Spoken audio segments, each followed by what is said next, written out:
If Niccolò Machiavelli walked among us today, he wouldn't be writing manifestos, he'd be orchestrating empires from boardrooms you'll never see. He wouldn't chase viral moments or build personal brands. He'd be the architect behind decisions that reshape your reality so seamlessly you'd mistake his design for fate itself. In our age of performative power, Machiavelli would conquer through calculated invisibility. Today I'm revealing his blueprint, not platitudes, but pure strategy. 21 psychological commandments for absolute dominance, engineered for the modern battlefield, based on what Machiavelli would execute if he walked among us. Men judge generally more by the eye than by the hand. Master their perception, and you master their actions. Rule 1. Let them crown you weak while you sharpen your blade. Look around you right now. Who's making the most noise? Who's desperate to prove they're the smartest, the strongest, the most indispensable? Those people are handing Machiavelli their weakness on a silver platter. Machiavelli would let them exhaust themselves in performance while he sits quietly in the corner, cataloging every insecurity they're broadcasting. Because here's what you don't understand about power. The moment you need people to see it, you've already lost it. Machiavelli would walk into your world like a shadow. He'd ask questions instead of giving answers.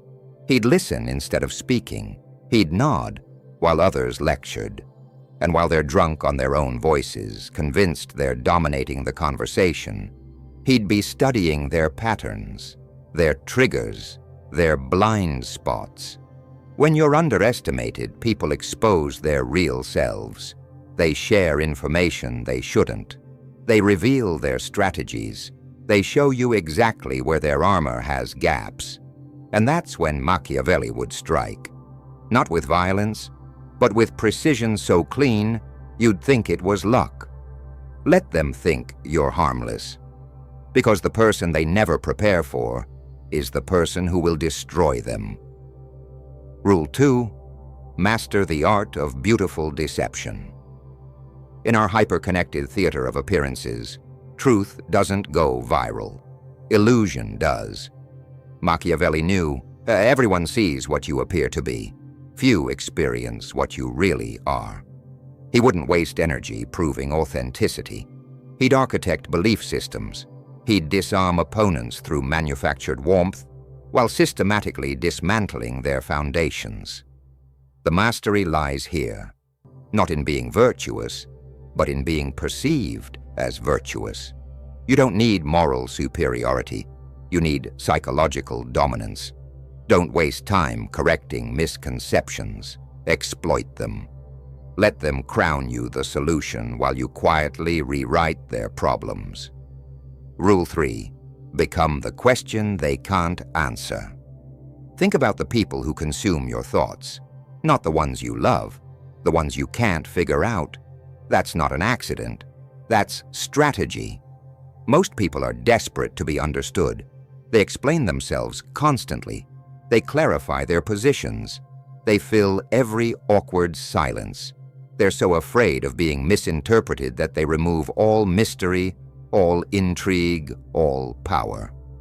But Machiavelli would do the opposite. He'd be warm one day, distant the next, generous in one moment, unreachable in another. Not because he's unstable, because you are. Confusion creates obsession. When people can't predict you, they start studying you. When they can't label you, they start needing you. When they can't solve you, they start revolving around you. That's actual power. You transcend mere personality. You become a puzzle, and puzzles become compulsions.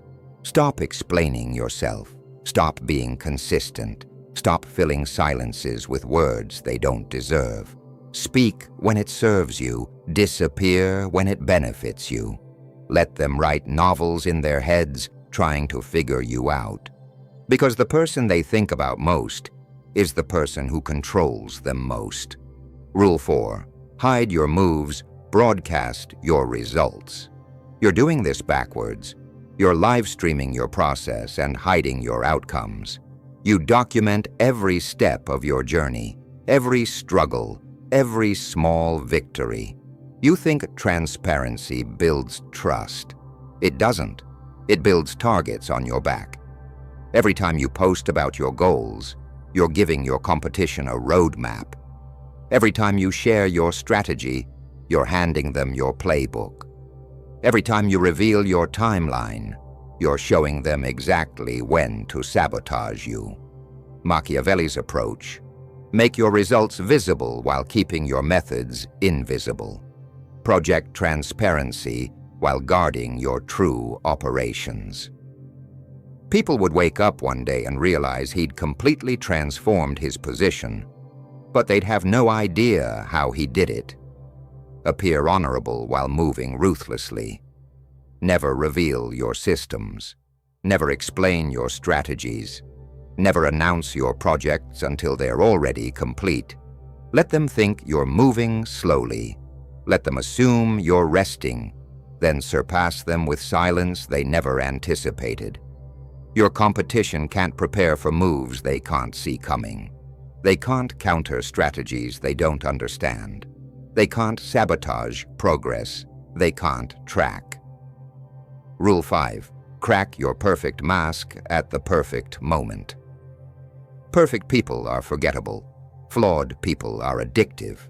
Machiavelli understood what modern psychology confirms. Flawlessness is forgettable, but controlled imperfection creates addiction. Machiavelli would build a flawless exterior, confident, successful, unshakable. But then at exactly the right moment, he'd let you see behind the curtain. Not weakness, depth, not vulnerability, complexity, not failure, humanity. Why? Because people don't obsess over what they fully comprehend. They fixate on what feels just beyond reach. Give them most of the picture, then go silent. They'll chase the missing pieces indefinitely. That crack in the armor doesn't make him weaker. It makes him unforgettable. Because now you're not just impressed by the mask. You're obsessed with what's underneath it. People don't chase what they completely understand. They chase what feels just out of reach. Give them 90% of the story, then go silent. They'll spend years trying to uncover the remaining 10%. You'll become unforgettable. Not because they loved the mask, but because they saw it slip, and now they need to know what's behind it. Rule 6. Weaponize the pause. In your world of instant responses and immediate reactions, the person who controls timing controls everything. But you've trained yourself to fill every silence, to respond to every message, to react to every provocation. You're giving away your power one word at a time. Excessive talking reveals weakness, the need for validation, fear of misunderstanding, emotional dependency on being heard. But surgical precision in communication dominates any room. Machiavelli didn't speak for understanding. He spoke for psychological distance. His words were scalpels, not bandages. In negotiations, conflicts, moments of tension, he'd deliver one sentence, 2 maximum, then weaponize silence. That silence births fear. It's where doubt grows. It's where people convince themselves of things you never said. They begin projecting. What does he know? Why isn't he reacting? What's his next move? You've said nothing, but they've authored entire narratives in their minds, casting you as the antagonist they cannot outmaneuver. When you pause before speaking, they prepare for impact. When you let tension build, they break first. Power communication. Say precisely enough, not to satisfy curiosity, not to display intelligence, only to control the rhythm of thought. Then stop. Let them lean forward. Let them speculate. Let them sweat. Because true mystery is forged in the spaces between words. Rule 7. Be everyone's second choice, until you're their only option. Modern minds crave categorization. Who's friend? Who's enemy? Who's safe? Who's dangerous? You know what makes people dangerous? Certainty. When someone knows exactly where you stand, they can plan around you. Machiavelli would never grant them this comfort. He'd dine with adversaries, publicly praise competitors, defend people he privately planned to eliminate. Strategic reasoning? When people perceive you as threatening, they prepare for conflict. When they see you as neutral, they lower their guard. The optimal time to move is when they're psychologically defenseless. The lion cannot protect himself from traps, and the fox cannot defend himself from wolves.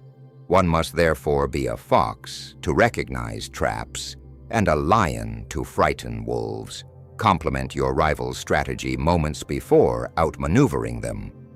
Agree with criticism while systematically replacing the critic.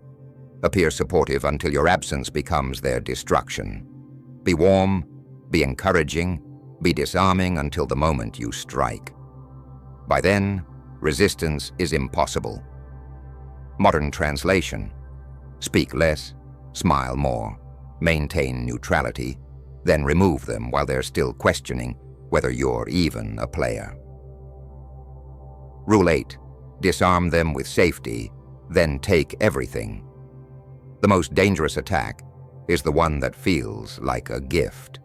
The most efficient way to remove someone isn't through confrontation. It's by convincing them you're their ally, that you want their success. Once they trust you completely, you move. Machiavelli wouldn't destroy you with confrontation. That creates resistance. He'd destroy you with comfort. He'd become the person you could count on, the one who understood you, the one who believed in you when others didn't. Machiavelli would study your patterns, mirror your language, validate your ideas, disagree gently. He'd never make you feel defeated. He'd make you feel like his mentor. Once you feel secure, he'd act decisively, rapidly, completely. By the time you recognize the betrayal, he's already occupying your position. Men are so simple and so ready to obey present necessities that a deceiver will never lack victims. Tell them what they need to hear. Show them what they want to see. Then take what they never imagined you'd touch, all while maintaining perfect composure. Rule 9. Create addiction, then create withdrawal. To psychologically dominate someone, Machiavelli wouldn't threaten them. He'd make them dependent. Power isn't about what you can give people. It's about what you can take away.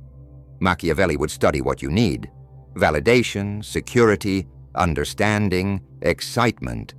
And he'd become your most reliable source. Not obviously, not desperately, but consistently. Like oxygen, you wouldn't notice it until it was gone. He'd be the colleague who always has the right information, the friend who truly gets your sense of humor, the person whose opinion you secretly value most. He'd solve problems you didn't even know you had, and provide stability you didn't realize you were missing. Then, just when you'd grown comfortable, he'd withdraw. Not dramatically, not with explanation, just absence where presence used to be. You'd feel the void immediately. That's how you achieve psychological permanence.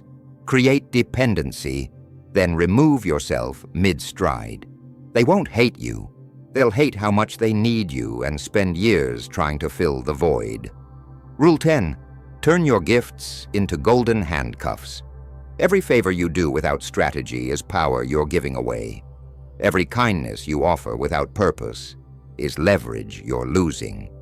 You think generosity builds loyalty, but Machiavelli knew better. True loyalty isn't created by what you give. It's created by what people owe. But here's the sophisticated part. You never collect directly. You never make people feel like they're in debt. Instead, you create a psychological imbalance so subtle they don't even recognize it as obligation. You solve their problem without being asked. You provide exactly what they need at exactly the right moment. You make their life easier in a way they couldn't have managed alone. Then you step back and let the weight of unreciprocated kindness do the work. They start feeling slightly uncomfortable around you, not because you're demanding, but because they know they owe you something they can't quite repay. They start going out of their way to please you, to prove their gratitude, to balance the scales. And if they ever forget, if they ever take your help for granted, you remind them, not with guilt, but with gentle reference. Remember when I helped you with that project? Just enough to reactivate the debt without seeming petty. Favors, when deployed with patience, become psychological anchors, and the longer they remain unacknowledged, the heavier they grow. Rule 11. Make them betray others to prove loyalty to you. The strongest chains aren't made of metal. They're made of complicity. You want to know how to make someone truly loyal. Don't inspire them. Compromise them. Get them to do something for you that they couldn't do for anyone else. Not big things. Not dramatic betrayals. Small compromises that feel reasonable in the moment. Let them share information they probably shouldn't. Let them speak negatively about someone to bond with you. Let them bend a small rule in your favor. You never ask directly. You just create spaces where compromise feels natural, justified, even noble. I probably shouldn't tell you this, but I know we're not supposed to, but don't say anything.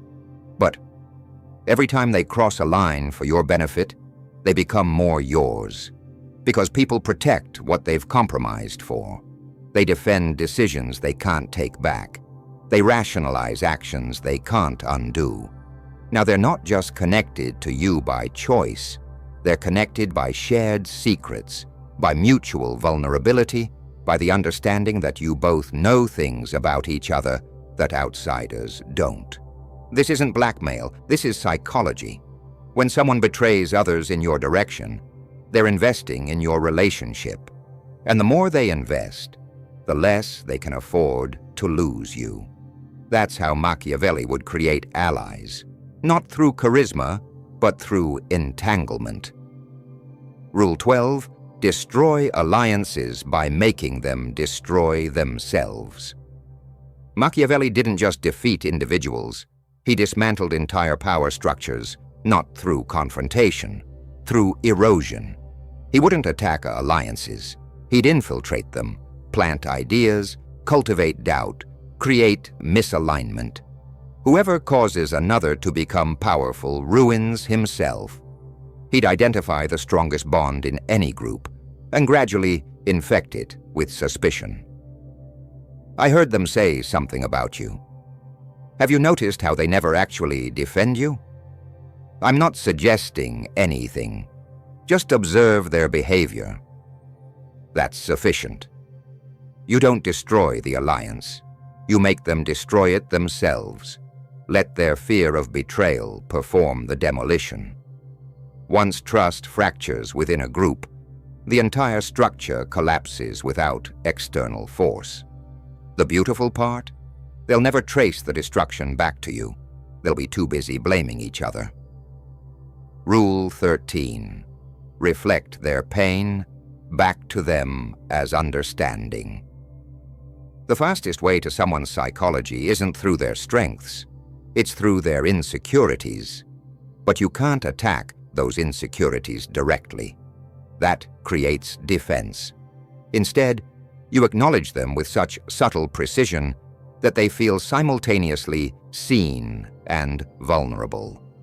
You handle pressure so well, especially considering how much you doubt yourself internally. You're incredibly talented, even though I know you don't always feel that way. You make it look effortless, but I can see how much it costs you. What are you doing here? You're not insulting them. You're recognizing their hidden struggle with such accuracy that they feel understood at the deepest level.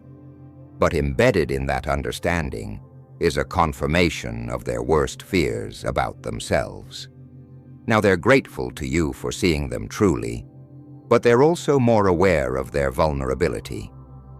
They feel connected to you because you understand, but they also feel dependent on you because you've seen their weakness and didn't judge them for it. Machiavelli understood that fear and insecurity are more effective than threats, because threats activate defenses, but insecurities open doors from the inside. Once you're in, you become the only voice they trust. Rule 15. Turn silence into a weapon of mass destruction. In any environment, the most powerful person isn't the most vocal. It's the one who says nothing and observes everything, because silence is aggression disguised as passivity. Machiavelli would enter today's world of constant commentary and win by becoming the one person who doesn't perform. He wouldn't fill awkward silences. He'd let others suffocate in them. The strategy: someone attacks you. You remain silent. Someone demands your opinion. You smile and let them continue talking. Someone attempts to provoke emotion. You blink, stay quiet, offer no reaction. That silence forces them to speak more.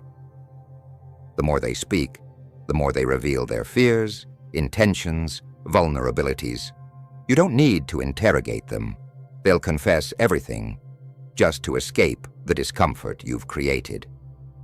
Never attempt to win by force what can be won by deception. And silence is deception's most elegant weapon. Rule 16. Master calculated unpredictability. Machiavelli would never be chaotic, but he would be unreliable at crucial moments, because predictability enables manipulation. If they know when you'll respond, they control the timing. If they know how you react under pressure, they'll engineer the pressure. If they know you'll always take the moral path, they'll exploit your predictability. But if sometimes you forgive and sometimes you vanish, if sometimes you engage and sometimes you watch them spiral, if sometimes you're generous and sometimes you're unreachable, they will fear you, not because you're aggressive, but because you're unforeseeable. Machiavelli knew men are influenced by two main motives: fear and love. But fear is born from uncertainty. The person they cannot predict is the person they cannot prepare for. Rule 17. Haunt their decisions, even when you're gone. True power isn't just influence while you're present. It's influence that continues when you're absent. You know you've achieved psychological dominance when people second-guess their choices based on what you might think, even when you're not around. They make decisions by asking themselves, what would they say about this? They avoid certain actions because they can imagine your disapproval. They strive for things because they want to impress a version of you that lives in their head. This is psychological branding, not based on content, but on energy. You imprint your presence through how you behave when you're there. Measured, observant, controlled, surgical. When you're gone, they don't forget you. They measure everyone else against you. Machiavelli wouldn't need to eliminate people. He'd create such a powerful psychological imprint that even in absence, they'd still operate by his principles. Rule 18. Let them fear what you might do, never what you will do. Threats create resistance. Machiavelli never needed to say, "I'll destroy you." He let others wonder if he might. That wondering, that psychological tension, is more damaging than any explicit threat. Modern application. You don't say, "I could expose you." You pause when they lie and watch them squirm. You don't say, "I'll ruin your prospects." You make one strategic call, then maintain silence. You don't say, "You're finished." You simply withdraw from their world and let them panic about your activities. Strategic reasoning? Fear based on imagination is more powerful than fear based on information.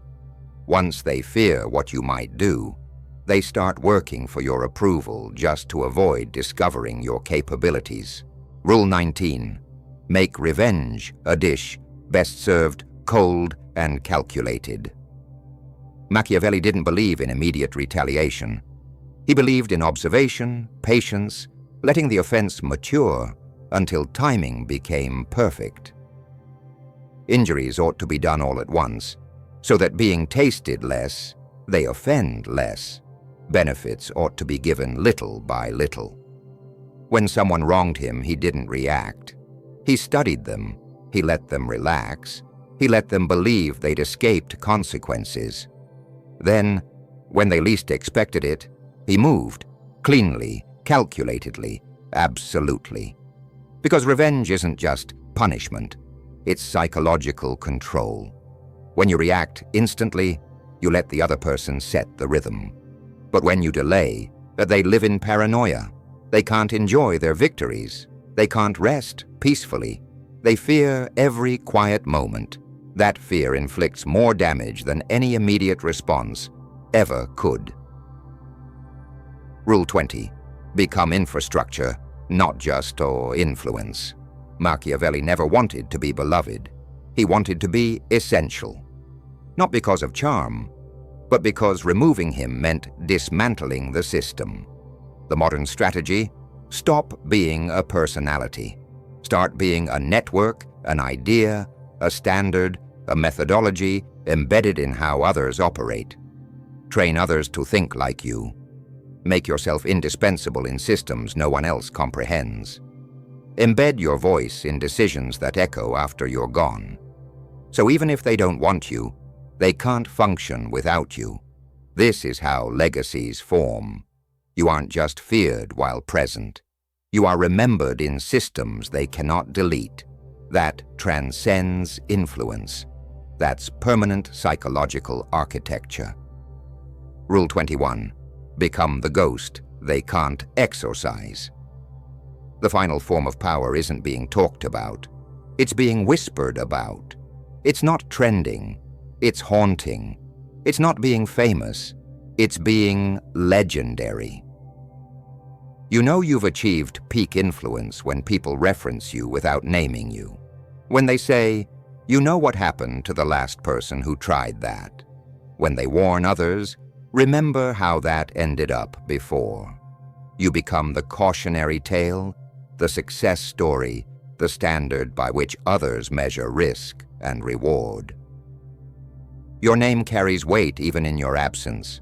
Your reputation does work even when you're resting. But this isn't about fear-mongering or intimidation. This is about creating such precise, powerful outcomes that people can't help but reference your methods, your standards, your results when they're making their own decisions. If Machiavelli were alive today, he wouldn't have 1 million followers. He wouldn't go viral. He wouldn't trend. He'd be the person that influencers think about before they post. The voice that CEOs hear in their heads during negotiations. The standard that politicians measure themselves against in private moments. He wouldn't be shouting in the noise. He'd be shaping the silence. He wouldn't be chasing attention. He'd be directing it. He wouldn't be seeking power. He'd be wielding it from positions so deeply embedded in the system that removing him would mean dismantling everything. That's the difference between influence and power. Influence is about being heard. Power is about being felt. Influence is temporary. Power is structural. Influence seeks validation. Power creates reality. You think power is about being seen, but it's about being invisible while controlling everything others see. You think power is about being loud, but it's about making silence itself speak for you. You think power is about winning arguments, but it's about making arguments irrelevant. The final call. These 21 rules aren't just strategies, they're transformations. They don't just change how you interact with others, They change how others exist in relation to you. They don't just give you techniques, they give you a completely different operating system for reality.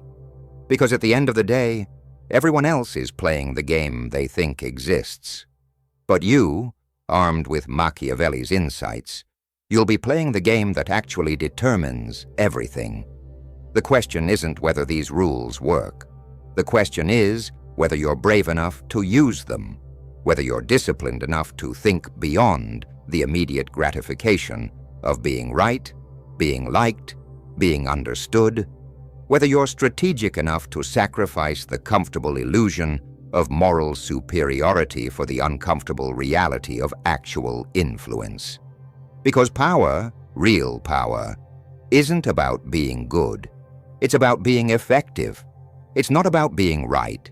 It's about being undeniable. It's not about being loved. It's about being impossible to ignore. Machiavelli knew this 500 years ago. The question is, what are you going to do with that knowledge today?